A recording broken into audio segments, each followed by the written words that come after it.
at 9:05 a.m. Central Standard Time, as DHS law enforcement officers were conducting a targeted operation in Minneapolis against an illegal alien, Jose Huerta Chuma. You can see this illegal alien on the screen to my left and right.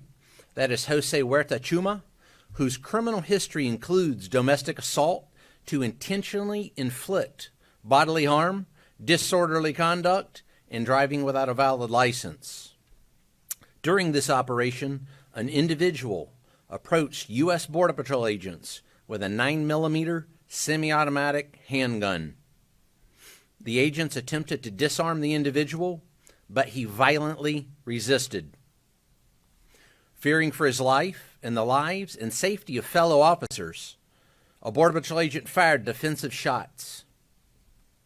Medics on the scene immediately delivered medical aid to the subject, but the subject was pronounced dead at the scene. The suspect also had 2 loaded magazines and no accessible ID. This looks like a situation where an individual wanted to do maximum damage and massacre law enforcement. Then, about 200 rioters arrived at the scene and began to obstruct and assault law enforcement.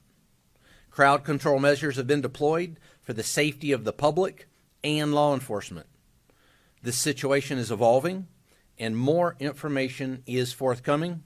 The officer was highly trained and had been serving as a Border Patrol agent for 8 years. The officer has extensive training as a range safety officer and less lethal officer.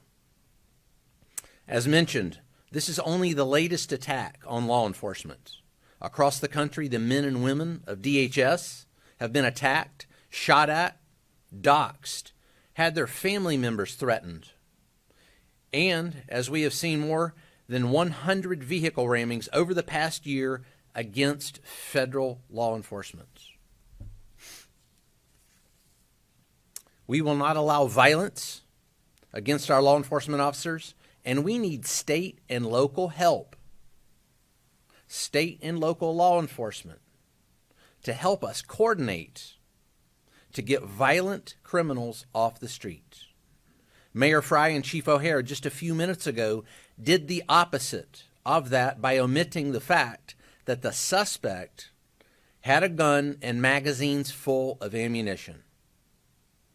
In what looks like a situation, again, where an individual wanted to do maximum damage and massacre law enforcement. I want to reiterate what President Donald Trump, Secretary Kristi Noem, myself, Director Marcos Charles, and so many others have said time and again. If you obstruct a law enforcement officer or assault a law enforcement officer, you are in violation of the law and will be arrested. Our law enforcement officers take an oath to protect the public. We go to work every day to protect our friends, our neighbors, and our fellow citizens. The fact of the matter is that the law does not enforce itself.